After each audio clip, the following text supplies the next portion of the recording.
Assalamualaikum, kembali lagi dengan saya Iva, marketing dari Metroland. Di video Iva kali ini, Iva akan membahas tentang apa saja yang menyebabkan KPR bank ditolak dan apa saja yang syarat-syarat KPR yang harus disiapkan sebelum Bapak Ibu mengajukan pinjaman KPR ke bank. Ada 3 hal yang Bapak Ibu harus siapkan di awal sebelum Bapak Ibu memutuskan untuk membayar DP di satu perumahan. Yang pertama adalah BI checking, terus yang kedua formalitas, yang ketiga pendapatan gitu. Nah, untuk BI checking Bapak Ibu harus diingat-ingat sebelum membayar booking fee atau DP di satu perumahan, selama ini pernah atau tidak mempunyai cicilan, entah apapun bentuk cicilannya, entah itu home credit, kartu kredit, ataupun KTA ataupun KPR, apapun bentuk cicilannya, terus pernah telat bayar atau nunggak. Nah, itu artinya pada saat BI checking nama Bapak Ibu tuh akan kelihatan itu jelek di bank gitu, ada blacklist. Nah, kalau misalnya sudah call 4, call 5 itu artinya Bapak Ibu sudah di blacklist di bank dan sudah tidak bisa lagi untuk mengajukan pinjaman KPR ke bank gitu. Yang kedua adalah formalitas. Nah, formalitas ini untuk mengajukan pinjaman KPR ke bank ada 2. Ada untuk karyawan, terus yang kedua untuk wirausaha. Nah, khususnya untuk yang karyawan itu Bapak Ibu dipastikan sudah karyawan tetap gitu. Jangan sampai masih karyawan kontrak terus pada saat ngajuin pinjaman KPR ke bank terus akhirnya ditolak sama bank gitu.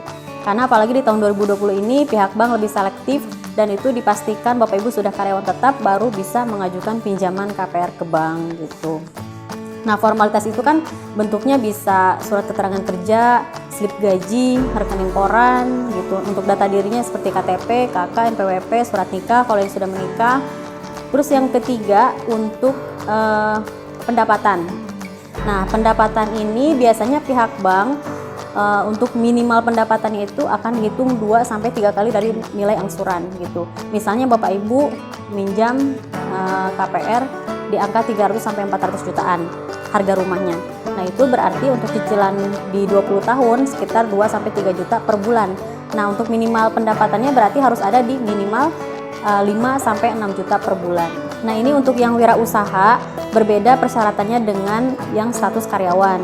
Saat ini di tahun 2020 untuk status wirausaha sedang agak susah nih untuk mengajukan pinjaman KPR ke bank, kecuali usahanya di bidang ekspedisi, apotik, atau sembako, tapi yang ada legalitas usahanya. Legalitasnya apa? Misalnya SKU, SKDU, atau SIUP, itu harus ada yang paling penting. Terus yang kedua, laporan keuangan minimal 6 bulan terakhir. Itu Bapak Ibu harus ada catatan laporan keuangan berapa omset setiap bulan yang didapatkan. Terus yang ketiga untuk rekening koran. Nah, misalnya Bapak Ibu punya omset per bulan 100 juta. Nah, itu paling enggak 50% dari omset pendapatan itu harus ada perputaran uangnya di rekening gitu. Karena kalau 3 poin itu Bapak Ibu tidak bisa melengkapi syarat ke bank, itu artinya Bapak Ibu tidak bisa untuk status wirausaha mengajukan pinjaman KPR ke bank.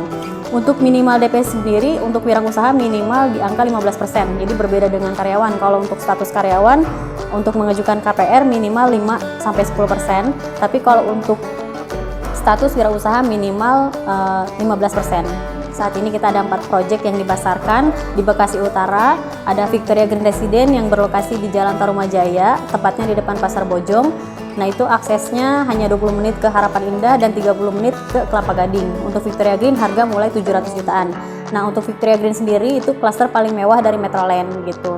Yang kedua ada Victoria Permai yang berlokasi di Bablan City. Di sana harganya mulai 500 jutaan. Terus yang ketiga keempat ada Victoria Village dan Victoria Elok yang berlokasi di Jalan Budi Bakti, Kecamatan Bablan, Bekasi Utara.